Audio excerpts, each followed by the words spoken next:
नमस्कार। वासुदेव एजुकेशन के online learning platform में आप सभी का स्वागत है। तो आज के वीडियो में भी अपन बात करने जा रहे हैं बल और गति वाले टॉपिक के बारे में। तो बल और गति के बारे में बात करें, इससे पहले वाले वीडियो में जो अपन ने बात करी थी, वो इससे पहले वाले वीडियो में अपन ने देखा था कि चाल और वेग क्या है। तो चाल की परिभाषा अपन ने पढ़ी और वेग की परिभाषा पढ़ी। तो चाल अपन ने पढ़ा था कि एकांक समय में कण द्वारा तय की गई जो दूरी है वो अपने पास में चाल कहलाती है। और वेग की जो परिभाषा अपन ने पढ़ी थी, उस वेग की परिभाषा में अपन ने पढ़ा था कि निश्चित दिशा में एकांक समय में कण द्वारा तय की गई जो दूरी है वो कहलाता है वेग। निश्चित दिशा में और एकांक समय में कण द्वारा तय की गई दूरी चाल कहलाती है। मात्रक दोनों का सेम था, मीटर पर सेकंड स्क्वायर। अब समझते हैं चाल और वेग दोनों में अंतर, कि चाल तथा वेग में अंतर। चाल और वेग में अंतर क्या है? अब अगर देखा जाए तो जो चाल है, चाल वस्तु जो भी गति कर रही है उसकी दूरी का परिमाण है। एक तरीके से अगर चाल की बात करें तो चाल है किसी वस्तु की दूरी का परिमाण। या ये कहें कि जैसे दो स्कूटर हैं अपने पास में, दो स्कूटर हैं, उन दो स्कूटर 40 किलोमीटर प्रति घंटा की रफ्तार से, दो स्कूटर 40 किलोमीटर प्रति घंटा की रफ्तार से दो विपरीत दिशाओं में गति कर रहे हैं। दो विपरीत दिशा में गति कर रहे हैं। अब दोनों स्कूटर 40 किलोमीटर प्रति घंटे की रफ्तार से दो विपरीत दिशाओं में गति कर रहे हैं। तो अपन ने एक बात तो देखी है कि स्कूटर भले ही दोनों दिशाओं में गति कर रहे हो, लेकिन उनकी जो चाल है, चाल समान है। उनकी चाल अपने पास में क्या है? समान है। लेकिन जो वेग है, वो वेग क्या है? अलग अलग है। वेग क्या है? अलग अलग है। क्योंकि एक स्कूटर जो है वो एक स्कूटर इस दिशा में गति कर रहा है और दूसरा स्कूटर इस दिशा में गति कर रहा है। दोनों की जो चाल है वो चाल अपने पास में 40 किलोमीटर पर घंटा है। कि समान चाल से तो चल रहे हैं लेकिन दोनों की दिशा विपरीत है। तो इसलिए चाल जो है, चाल अदिश राशि है, क्योंकि चाल में दिशा का कोई महत्व नहीं है। दिशा का कोई महत्व नहीं है। लेकिन एक तरीके से ये कहें कि चाल जो है, चाल में परिमाण निश्चित होता है, दिशा निश्चित नहीं होती। चाल में परिमाण निश्चित होता है, दिशा निश्चित नहीं होती। लेकिन जो वेग है उस वेग में परिमाण और दिशा दोनों निश्चित होते हैं। तो इसलिए वेग जो है वो वेग है अपने पास में सदिश राशि। तो चाल अदिश राशि है, वेग सदिश राशि है। अर्थात ये अपन ने एग्जाम्पल की सहायता से देखा कि अगर दो स्कूटर को विपरीत दिशाओं में 40 किलोमीटर पर सेकंड के पर घंटे की वेग से, 40 किलोमीटर पर घंटे की चाल से अगर चलाया जाता है तो चाल जो है, चाल तो दोनों दिशाओं में समान है, लेकिन जो वेग है वो वेग क्या है? अलग अलग है। कि एक तो 40 किलोमीटर पर घंटे की वेग से चल रहा है पूर्व दिशा में और एक चल रहा है पश्चिम दिशा में। तो दोनों के वेग दोनों के अलग अलग हैं, दिशा दोनों की क्या है? सेम है। तो ये कह सकते हैं कि चाल और जो वेग है दोनों में अंतर यही है कि चाल जो है वो एक अदिश राशि है और जो वेग है वो एक सदिश राशि है। ठीक है। तो अब इन दोनों की सहायता से ही आगे नेक्स्ट जो टॉपिक है वो नेक्स्ट अपन पढ़ते हैं त्वरण के बारे में, कि त्वरण क्या है। अगर बात करी जाए त्वरण की तो त्वरण अपने पास में वेग में परिवर्तन की दर। परिभाषा अगर देखें तो ये कह सकते हैं त्वरण एक्सीलरेशन। अगर बात करी जाए त्वरण की तो वेग में परिवर्तन की दर त्वरण कहलाता है। इसे इसे ए द्वारा व्यक्त करते हैं, इसे ए द्वारा व्यक्त करते हैं कि वस्तु के वेग में परिवर्तन की जो दर है, वो वेग में परिवर्तन की दर क्या कहलाता है? त्वरण कहलाता है। अगर बात करी जाए त्वरण ए बराबर में वेग v में परिवर्तन, वेग v में समय के सापेक्ष जो परिवर्तन है वो बराबर कहलाता है क्या? त्वरण।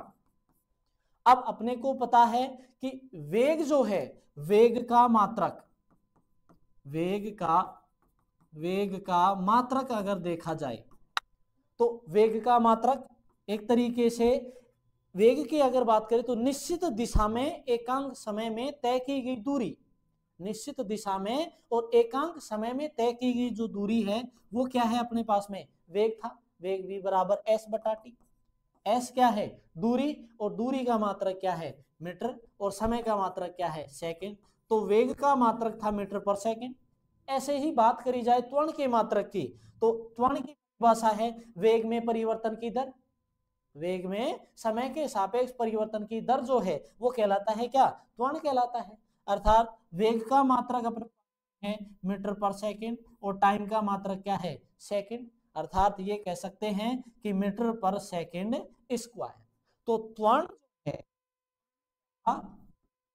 ऐसा ही मात्रक, फ्रांसिसियन जो मात्रक है वो अपने पास में हो गया मीटर पर सेकंड का स्क्वायर, मीटर प्रति सेकंड, सेकंड का स्क्वायर। तो मीटर पर सेकंड का स्क्वायर अपने पास में क्या है? त्वरण का मात्रक हो गया।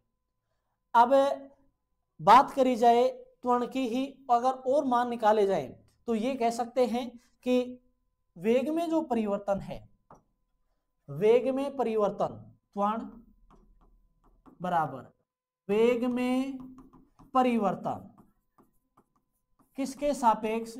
समय के सापेक्ष। वेग में समय के सापेक्ष परिवर्तन कहलाता है त्वरण। ये कह दे कि माना किसी कण का प्रारंभिक वेग, किसी कण का प्रारंभिक वेग क्या है? u है, तथा अंतिम वेग v हो, v समय अंतराल t पर है। मतलब कण का प्रारंभिक वेग u तथा अंतिम वेग जो है वो v है, किस समय अंतराल पर? t समय अंतराल पर है। तो कण का त्वरण अर्थात वेग में परिवर्तन बटा समय, समय के सापेक्ष वेग में परिवर्तन। तो समय के सापेक्ष वेग में परिवर्तन त्वरण को डिनोट करते हैं ए से। वेग में परिवर्तन, अब प्रारंभिक वेग अपने पास में u है और अंतिम वेग अपने पास में क्या है? v है। तो अंतिम वेग माइनस प्रारंभिक वेग बटा समय, अंतिम वेग माइनस प्रारंभिक वेग बटा समय। तो ये कह सकते हैं कि at बराबर में v माइनस u, या फिर ये कह दे कि v बराबर में u प्लस at, v बराबर में u प्लस at। ये जो समीकरण अपने पास में आया, ये समीकरण ये कह सकते हैं कि कण के अंतिम वेग, प्रारंभिक वेग, त्वरण तथा समय के मध्य संबंध को व्यक्त करता है। जो ये समीकरण अपने पास में आया है, ये समीकरण अंतिम वेग, प्रारंभिक वेग, समय तथा त्वरण को व्यक्त करता है। ये कह सकते हैं कि ये जो समीकरण अपने पास में आया है, इस समीकरण की सहायता से अपन ये निकाल सकते हैं कि अगर इन चारों राशियों में से अंतिम वेग, प्रारंभिक वेग, त्वरण और समय में से अगर कोई एक राशि ना दी गई हो तो इस समीकरण की सहायता से वो राशि निकाली जा सकती है। इस समीकरण की सहायता से वो राशि अपन निकाल सकते हैं। अब बात करते हैं त्वरण की दिशा के बारे में। कि त्वरण की दिशा क्या होगी। अगर वेग की दिशा धनात्मक है, वेग की दिशा अगर धनात्मक है तो त्वरण की दिशा भी धनात्मक होगी। वेग की दिशा धनात्मक है तो त्वरण की दिशा धनात्मक, और अगर वेग की दिशा ऋणात्मक है तो त्वरण की दिशा भी क्या होगी, ऋणात्मक ही होगी। और जो त्वरण की ऋणात्मक दिशा है वो कहलाता है ऋणात्मक त्वरण। ऋणात्मक त्वरण जो है वो कहलाता है कण का मंदन। अगर किसी कण का जो त्वरण है वो अगर ऋणात्मक है तो उसे कहा जाता है मंदन। तो जिस भी कण का त्वरण ऋणात्मक आ जाए तो उस ऋणात्मक त्वरण को बोला जाता है कण का मंदन। तो दो एग्जाम्पल हैं, उन एग्जाम्पलों को अपन देखते हैं कि यदि राकेश विराम अवस्था में, एक एग्जाम्पल अपने को दे रखा है कि राकेश विराम अवस्था में साइकिल प्रारंभ करता है, विराम अवस्था में साइकिल चलाना प्रारंभ किया, 30 सेकंड में साइकिल का जो वेग है, एक तरीके से इसने ये कहा है कि साइकिल, राकेश ने जो साइकिल चलाना प्रारंभ किया है वो प्रारंभ किया है एक तरीके से विराम अवस्था से। तो ये कह सकते हैं कि कण का जो प्रारंभिक त्वरण है, कण का प्रारंभिक त्वरण जो है वो बराबर अपने पास में क्या है, 0। प्रारंभिक त्वरण क्या है, विराम अवस्था से इसने चलाना प्रारंभ किया है तो प्रारंभिक त्वरण 0। तो 30 सेकंड में साइकिल का जो वेग है, साइकिल का जो वेग है वो 6 मीटर पर सेकंड हो जाता है। अंतिम वेग एक तरीके से 30 सेकंड के बाद में कण का वेग जो है वो में कितना हो गया, 6 मीटर पर सेकंड। तो अंतिम वेग v बराबर 6 मीटर पर सेकंड 0 मीटर पर सेकंड। कितने टाइम के बाद में, समय t बराबर में कितना सेकंड, 30 सेकंड के बाद। फिर वह ब्रेक लगा देता है, मतलब साइकिल रुक गई। अगर उसने प्रारंभिक वेग विराम अवस्था से साइकिल चलाना शुरू किया और अंतिम वेग v बराबर में 6 मीटर पर सेकंड, टी टाइम के बाद में वो अंतिम वेग 6 मीटर पर सेकंड पकड़ता है, उसके बाद में उसने ब्रेक लगा दी। अब अगली स्थिति बता रहा है ये, जिसके पश्चात साइकिल का जो वेग है अगले 5 सेकंड में घटकर, मतलब पहले 6 था तो उससे घटकर 2 मीटर पर सेकंड हो जाता है। तो दोनों स्थितियों में साइकिल का त्वरण ज्ञात करो, दोनों स्थितियों में साइकिल का त्वरण ज्ञात करो। तो पहली स्थिति तो ये हो गई कि विराम अवस्था से उसने साइकिल चलाना शुरू किया था, 30 सेकंड के बाद कण साइकिल का जो वेग है वो 6 मीटर पर सेकंड है, उसके बाद में उसने ब्रेक लगा लिए। तो पहली स्थिति तो ये होगी। तो कण का प्रारंभिक वेग तो ज्ञात करना है अपने को, क्या, त्वरण। तो त्वरण ए अपने को ज्ञात करना है। अभी एक फॉर्मूला लिखा था कि v बराबर में u प्लस एटी, v बराबर में u प्लस, जो ये फॉर्मूला है इस फॉर्मूले की सहायता से अगर चारों में से कोई भी एक मान ना दिया जाए तो वो निकाला जा सकता है। अब अपने पास में 3 मान दिए हुए हैं, प्रारंभिक वेग दे रखा है, अंतिम वेग दे रखा है और समय दिया हुआ है। तो इसमें रखें प्रारंभिक वेग 6 मीटर पर सेकंड बराबर में अंतिम वेग 0 प्लस त्वरण अपने को पता नहीं है क्या है, और टाइम जो दे रखा है वो दिया हुआ है 30 सेकंड, या ये कह सकते हैं ये मान तो 0 है, ए के गुणा में जो मान है वो 6 के बटा में चला जाएगा।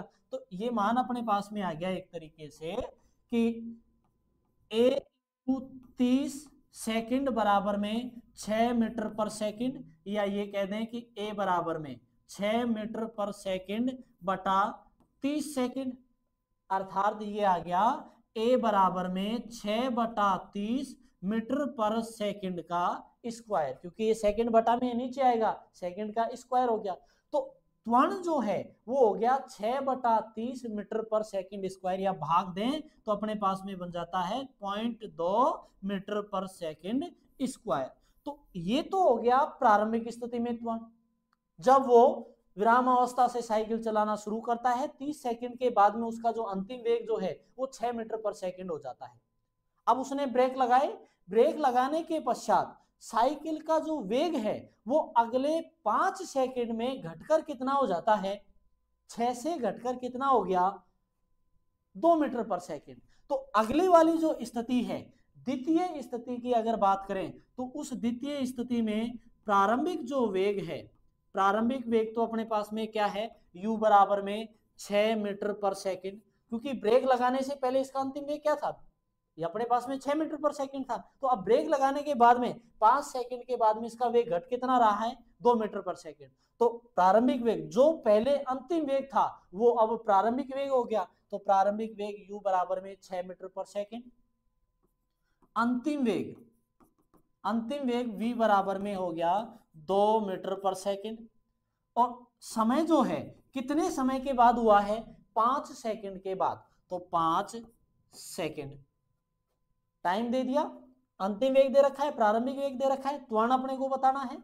तो त्वरण a बराबर में, इससे फॉर्मूला ये निकाल सकते हैं कि v, u को v की तरफ भेज दिया तो v माइनस u बराबर में at, a ज्ञात करना है तो बटा में t आ जाएगा। तो a बराबर में v माइनस u बटा t, अर्थात v का मान अपने पास में 2 है, माइनस u का मान 6 है, बटा 5। अर्थात ये बात करें तो अपने पास में वेग है, अपने पास में तो वेग का मात्रक तो मीटर पर सेकंड, और जो दूरी है अपने पास में इसका मात्रक है सेकंड। तो जो भी मात्रक आएगा, जो भी मान आएगा अपने पास में मीटर पर सेकंड स्क्वायर में आएगा। अब -4/5।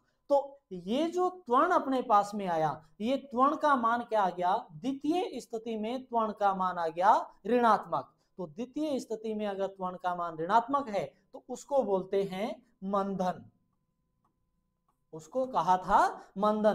कि अगर त्वरण की, एक तरीके से ये कहें कि वेग की दिशा अलग अलग हो, अगर वेग का मान धनात्मक है, वेग का मान धनात्मक है तो त्वरण भी धनात्मक, और वेग का मान अगर ऋणात्मक है तो त्वरण भी ऋणात्मक, और ऋणात्मक त्वरण क्या कहलाता है, मंदन कहलाता है। तो त्वरण का मान यहां अपने पास में आया है ऋणात्मक, तो ऋणात्मक त्वरण कहलाता है मंदन।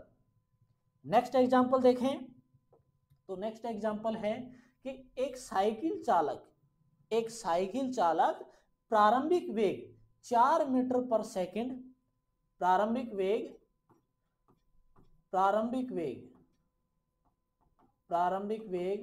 4 u बराबर में 4 मीटर पर सेकंड, तथा त्वरण जो है, त्वरण a बराबर में वो है 2 मीटर पर सेकंड स्क्वायर। तो 5 सेकंड पश्चात इसका वेग ज्ञात करो। समय 5 सेकंड, बच गया कौन सा, अंतिम वेग v जो है वो अपने को ज्ञात करना है। कि साइकिल जो है उसका प्रारंभिक वेग 4 मीटर पर सेकंड है, तथा इसका जो त्वरण है, इसका त्वरण 2 मीटर पर सेकंड स्क्वायर है। 5 सेकंड के बाद में इसका क्या ज्ञात करना है, वेग ज्ञात करना है। तो अर्थात अंतिम वेग ज्ञात करना है। तो फॉर्मूला है v बराबर में u प्लस at। तो अपने पास में v का मान ज्ञात करना है, u का मान दे रखा है 4 मीटर पर सेकंड, 4 मीटर पर सेकंड, प्लस a का मान दे रखा है 2 मीटर पर सेकंड स्क्वायर, और समय जो दे रखा है वो समय दे रखा है 5 सेकंड, समय दिया हुआ है 5 सेकंड। तो एक तरीके से अगर बात करें तो दोनों से मीटर पर सेकंड तो कॉमन आ रहा है, एक तरीके से वेग अपन निकाल रहे हैं तो वेग का मात्रक क्या आएगा, मीटर पर सेकंड। तो यहाँ देखें मीटर पर सेकंड है, यहाँ है मीटर प्रति सेकंड, अर्थात मीटर बटा सेकंड का स्क्वायर इनटू गुणा में क्या है, सेकंड है। तो सेकंड से सेकंड हट गया, तो यहाँ भी क्या बच गया, एक स्टेप और बढ़ा लें, 4 मीटर पर सेकंड प्लस 2 मीटर पर सेकंड, सॉरी 2 × 5, तो 10 मीटर पर सेकंड। तो अपने पास में जो मान आ गया तो 10 और 4 14 मीटर पर सेकंड जो आ गया, ये इस कण का अंतिम वेग आ गया। कि अगर किसी साइकिल को 4 मीटर पर सेकंड के प्रारंभिक वेग से तथा 2 मीटर पर सेकंड स्क्वायर त्वरण से 5 सेकंड के बाद में अगर उसका वेग देखा जाए तो वो वेग हो जाएगा 14 मीटर पर सेकेंड। ठीक है, तो आशा करता हूं आप सभी को ये वीडियो पसंद आएगा। तो वीडियो को लाइक करें, शेयर करें, चैनल को सब्सक्राइब करें और बेल आइकन जरूर प्रेस कर दें ताकि वीडियो से संबंधित महत्वपूर्ण अपडेट्स आप तक पहुंचती रहें।